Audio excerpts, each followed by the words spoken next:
All 33 cars will get just the one qualifying attempt. You get a wobble, a bobble on one of your laps, it's done.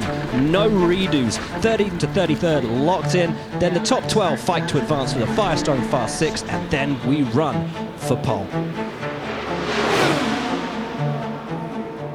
I'm Conor Daly, driving for Dry Reinbold Racing and Chevrolet in the 110th running of the Indianapolis 500.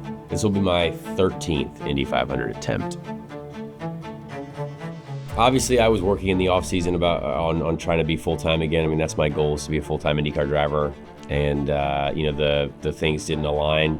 The pieces, the financial pieces weren't in place, and just several different things. And honestly, that was really hard to take. It was not awesome, because I believe, I can be competitive full-time, in the right situation. And that's just something that I haven't had in a while, is just a really, really good, chance at the full season. So, it was tough to not get that. But once, they gave me the time to kind of sort out my options on what I could do or what I couldn't do.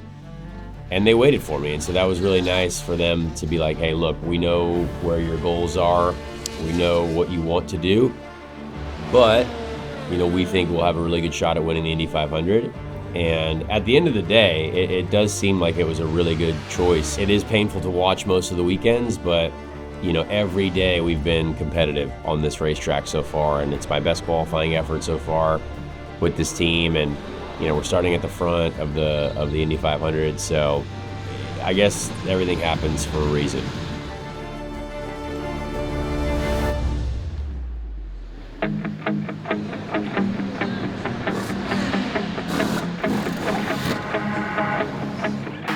This group has always, I guess, wanted me, which is kind of nice. They've called me over the years, and I've been at other places. Dennis and Chase and Brett, they are great leaders, I think. I think leadership is really important in this current era of IndyCar racing, and I think having a group of people like all of our mechanics and engineers who want to work for their leaders, I think is a great element as well. It's just got all the right things to show up and be competitive. And, we were competitive the first time we ran together in 2024, finishing the top 10 and leading that race too. And this year, once again, they've given me an absolute hot rod. So it's really cool to have, and it just feels special to be able to drive it every time on track so far.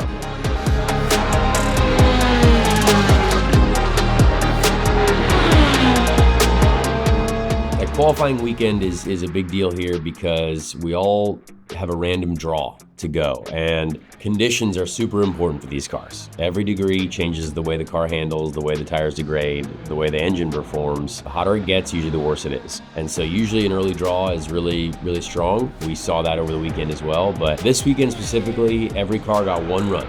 And it was go big or go home. You had one chance to work your way into the Fast 12, and then one chance to work your way into the Fast 6. And then one chance to the pole, which is, a pretty cool fight for it. Like it's just all down to what you can pull off on that one run. Normally here, we're able to make several runs at it if your first run doesn't go well. But I think this year was kind of exciting, because we obviously had a rain out day. They had to stuff everything into one day. And it just put a lot of pressure on the drivers and the teams to nail it. And I think that was a cool spectacle for everyone, because some people did and some people didn't.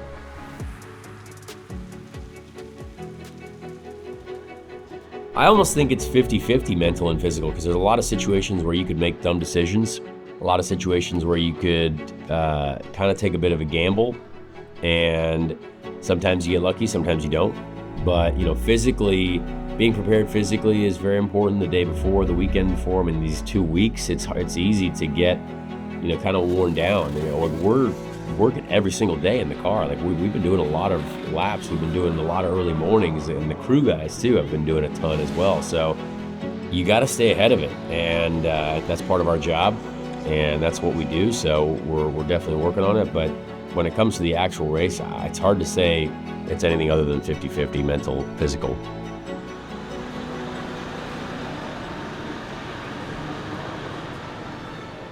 The fans of the Indy 500 are truly the most supportive and attentive to everything that's going on, and they know the details. Once again, you look at this qualifying weekend on Sunday, I mean, the stands are packed, they're cheering like crazy because they know what we're doing is crazy. And I think even the first timers, when you see our cars doing what they're doing, I feel like it's absurd. I mean, literally no one else on the planet is doing this type of thing into a corner around a race circuit. I think that is such a unique element that our sport has, and the tradition of coming out here with your family though too is such a great one also. And I think there are new fans every year that are coming out for the first time, and it's the place itself just blows them away.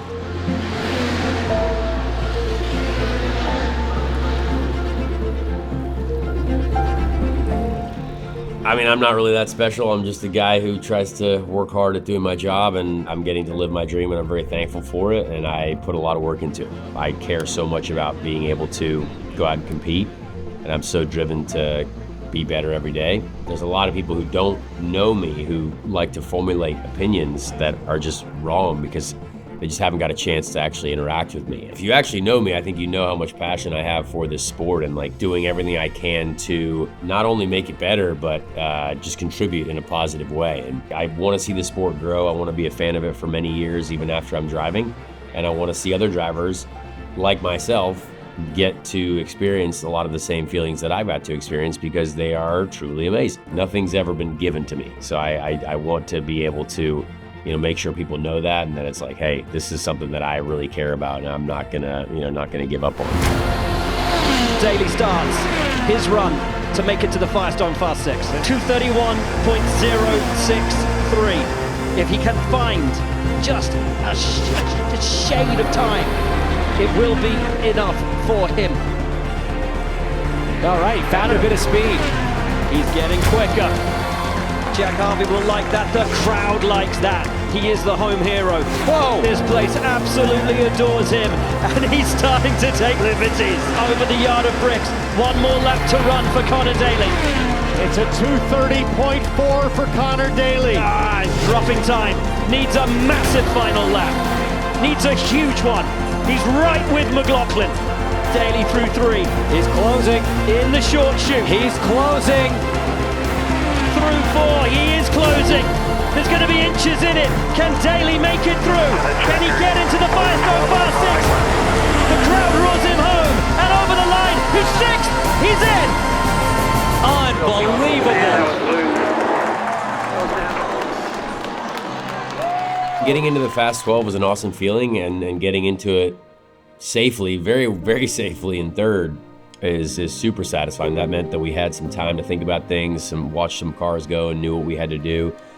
But the conditions were so hard. I can't express to people how difficult it is for us out there. I mean, we are hanging on for dear life for those 4 laps. And, there were several drivers that you saw who have been on the front row before, who have been on pole. Scott McLaughlin, being one of them, who is very good at qualifying here, and they just missed it by a little bit, and the car was, he was hanging on to it. And it was the same for us. We just probably didn't have quite enough downforce for that run, and it got a little sketchy on me, and so that was really the best that I could do. And you also have to think about the fact that, like, do I really want to throw this thing into the bin when we know we have a good race car and we're already in the Fast 12? So I think a little bit of that thought came into my mind because 8th is definitely not bad at all. So I would have been fun to make the Fast 6, but that really was never our goal. Like, our goal was to be solidly towards the front and to try to win the race. They don't hand out milk on qualifying weekend.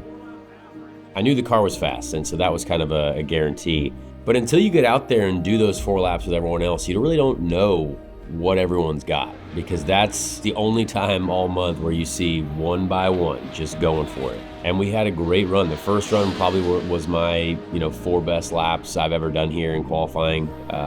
To go third after round 1 is really satisfying, honestly, and it's just such a great thing because I haven't enjoyed qualifying here, honestly. I think it's been a really difficult time for me. My driving style, I don't know if I'm necessarily as suited for the qualifying trim as I am race trim, to be fighting up with the big guns, the big teams, the heavy hitters up there, and we're a small team that only does this once a year. I think that's something we can be really proud of.